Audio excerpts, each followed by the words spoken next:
Macky Sall bii nga xamante ni yëngal na biir Benno Bokk Yaakaar APR surtout alors Simon Faye li may samp laaj ba xam mooy ndax ñoom APR dañoo fàtte démb ndax en 2012 le parti n'est pas arrivé au pouvoir tout seul. Pourquoi aujourd'hui contester justement un choix qui n'est pas un apériste authentique?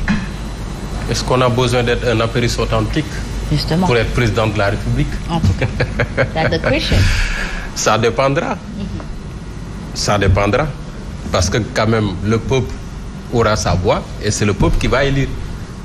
Maintenant le reste c'est entre APR, c'est entre Benno, c'est entre mouvance présidentielle. Peut-être aujourd'hui ce qui se passe mooy man ni ma ko comprendre un peu pour analyser la posture bi nga xam ne moom la Aly Ngouille Ndiaye adopté.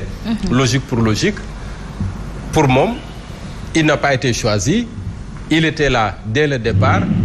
Il avait clairement dit que moom xalaatul président tànn keneen ku dul moom.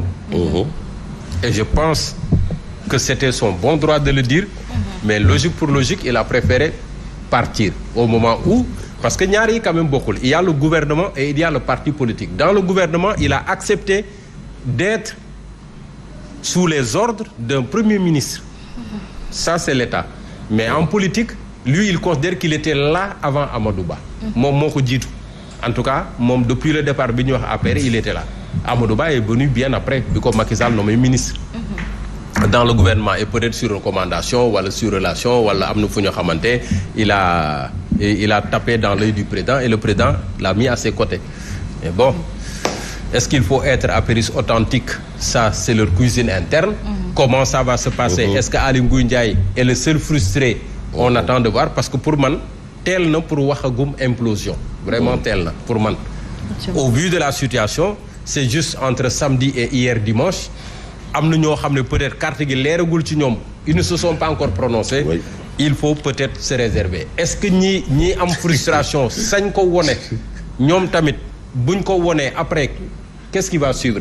Est-ce que Aly Ngouille Ndiaye conséquence pour conséquence sera candidat contre Amadou Wade? Une autre question. Ñeneen ñi nga xam ne peut-être bu ñu frustré ba adopté posture Aly Ngouille Ndiaye est-ce que ñoom tamit dañuy doon candidat contre Amadou Ba? Là également est une autre question. Mais quoi qu'il advienne ñoom ñëpp à mon avis bu ñu naree dem campagne s'il y a plusieurs candidats au sein de Benno bu ñu naree dem campagne ils vont surfer sur le bilan de Macky Sall. Qu'est-ce qu'il peut proposer au Sénégal autre que le PSE bi nga xam ne ils ont mis des années à le défendre. Ils ont mis des années à donner corps à ce PSE de Macky Sall. Lan la ñu mën a proposer concrètement les Sénégalais? Quoi qu'il advienne, est-ce que ce ne sera pas du Macky Sall sans Macky finalement? Justement. Y compris pour Amadou Ba. Parce que Amadou Ba également, lui, il a déjà montré le chemin. Moom nee ni il sera dans la continuité de Macky Sall. Bon moom leer na mais pour les autres lan la ñuy mën a proposer Sénégalais yi bu fekkente ne logique pour logique ils sont candidats.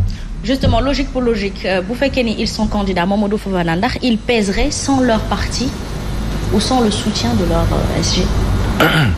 Bon d'abord ce qu'il faut comprendre moo di ne muy politique muy surtout une élection bu am solo bu mel ni présidentielle d'abord il faut avoir un appareil parce que loolu élément la boo xam ne bu am solo la parce que appareil moo lay mën a may au moins le maillage du territoire parce que dafa am solo c'est à l'échelle nationale la nit ñi di voter mais pour nga mën a am peut-être yenn représentativité pour nit ñi mën la xam pour nit ñi peut-être je veux dire ñooñu ñooy doon xaj na sa relais par rapport ak li nga xam te ne nii bëgg nga ko ci dox gox yu bëri yoo xam ne mënoo fa dem mun sa tànk peut-être mënu fa yegg loolu moom moo lay dimbali justement pour li nga xam ne moo jëm ci processus électoral bi pour li nga xam ne moo jëm ci campagne bi ñi lay dimbali pour gën a relayer justement li nga xam te ne nii peut-être moom mooy sa projet de société ainsi de suite donc forcément il faut avoir un appareil et appareil boobu noonu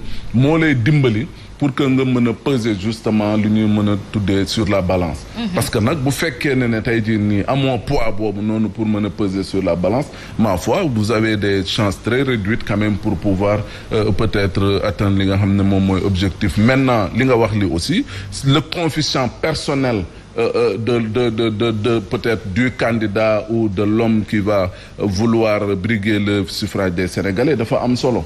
Parce que aussi bu ñu waxee Amadou Ba quoi qu'on puisse dire tey jii nii politiquement parlant qu'est-ce qu'il pèse et ça c'est une très bonne question. Parce que bu fekkee ne élection yu mujj dafa bokk ci li nga xam ne moom mooy baromètre bi nga mën a ne kii kat day peser wala du peser. Mais bu fekkee da nga ñëw local. ñu gagné la. législative nga ñëw fi nga xam ne parcelle. bi ñu jàpp ne kat homme politique bu ne fa na ñuy njëkk a xool sa dayoo ak sa tolluwaay mais boo xoolee c'est 16 000 et quelques voix contre 8 000. Donc cela veut dire quoi? C'est 8 000 et quelques voix, presque 10 000 voix yoo xam te ne nii Benno Bokk Yaakaar perte na ko aux Parcelles Assainies. Et c'était devant Amadou Ba. C'était devant Moussa Sy. Mais maintenant bu fekkee loolu noonu dafa nekk problème pour ñi nga xam te ne nii taxaw nañ ne Amadou mënu leen jiite parce que politiquement il ne pèse rien mais ñi ngi ci seen droit aussi pour réclamer ne oui ñun dañuy ut koo xam te ne kii au moins am na lu muy peser sur la balance te loolu mënoo leen ko bañal. ñeneen ñi peut-être ils te diront oui Amadou Ba c'est vrai nekk na ministre des finances et tout mais au-delà de ça. lan la contribuer par rapport ak justement ni ñu ko peindre comme un messie koo xam te ne kii tey liggéeyam impacté na ci li nga xam ne moom mooy dundinu sénégalais yi tey la dundinu sénégalais yi gën a métti il est premier ministre mu ne gouvernement de combat mais ma foi tey lan la sénégalais yi gën a dund mais ay jafe-jafe pratique. justement mais xam nga dafa wax ba pare tontu ko. ci côté boobu. d'accord bu waxee ne.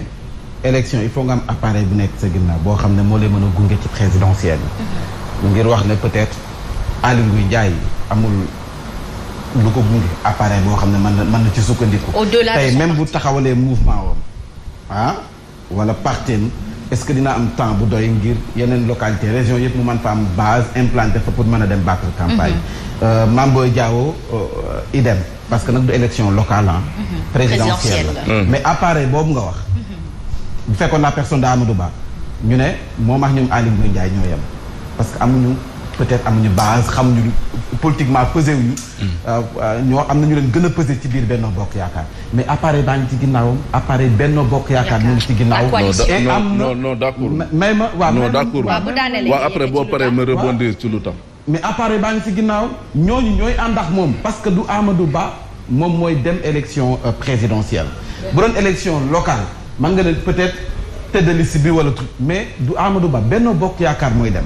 et Benno Bokk Yaakaar am na ay leaders yu bari yu nekk ci biir yu nga xam ne validé nañu nee nañ dañuy ànd ak ki nga xam ne moom mooy kii Amadou Ba pour dem ak moom ay Aly Ngouille Ndiaye bu retiré wu man damay jàpp ne loolu yëpp ay calcul politique la. parce que à un moment donné xam nga politique lan la xam 1 plus 1 égale 2 ñoom additionné rek la ñu xam mais si politique tam ngay gis à un moment donné da ngay diviser pour après nga mën a additionner gis nga lii yëpp man dama jàpp ne. calcul la bu nga xam ne ñoom ñoo ko tëgg seen biir damay wax si la ma jàpp pour après ëllëg ñu mën a daja parce que ñoom jàpp nañ peut-être bu ñu demee benn deuxième tour après ñoom ñëpp ñu mën a daja waaw parce que loolu lañ ci yàgg tëgg ci ay élection. Pourquoi vous n'êtes pas d'accord Mamadou? Oui dama ne xam nga appareil moom mooy li nga xam ne moo lay may li ngay mën a sukkandiku tey jii nii justement pour jàpp ne muy à Dakar muy dans ci 14 régions yëpp am nga fa représentation am nga fa tey ñi la fa jëmmal parti bi am na ñu fa nekkal parti bi am nga fa ay militants sympathisants et ainsi de suite mais pour le cas de Amadou Ba il est très contesté au sein de l'APR et beaucoup de responsables ne me démentiront pas. te xam nga la mooy problème. Benno Bokk Yaakaar est représenté presque ci 14 régions yëpp. non defal na mais que pèse le Benno par rapport ak l'APR. am na ay représentants. mais yow. voilà la question est que pèse le Benno par rapport à l'APR. oui Benno boo génnee APR wax ma ban parti moo ci nekk parti boo xam ne buy peser la. ah ñoom ñas non mais yow mii sax xam nga ne l'AFP n'est plus. ce parti socialiste mi ngi ci biir. non mais yow parti socialiste xam nga ne amatul doole boobu Mame Mbaye yow tamit. mais bul taxaw fii bëgg a gëmloo ñi ngi ne parti socialiste am na doole boobu dañuy battre campagne. mais je veux te dire Amadou Ba bi ñu ko falee léegi est-ce que gis nga benn koo ci li nga xam ne moom mooy mun naa wax na ne ci compartiment parti bi la bokk bu taxaw wax ci lu jëm ci. mais est-ce que de justement ba léegi nii amagul ñi ko ci def lépp. ñëpp xam nga lan la. en leur nom propre nañ ko defee. d'accord est-ce que alors ma question li wundu sama xel mooy ndax chaise nguur boppu Sénégal diite boppu Sénégal mi ngi tegu ci ndoddum humeuru ay ñi bokk parti. oui non loolu sénégalais yi la après ñoom ñooy xool le profil bu leen doy pour mu jiite. mais je veux te dire en interne aussi. bu la APR porté wul aussi ça pose problème. s'il y a des contestations mais Aly Ngouille mënoo ko minimiser. quelqu'un comme Abdoulaye Daouda Diallo ñàkk xam politique moo tax nga koy minimiser et ñooñu rek nga dégg gumde attends-toi gis nga bis bu remaniement amee di nga dégg ñeneen ñi nga xam te ni dañ naan bàyyi nañ parce que du ñu ànd ak Amadou Ba.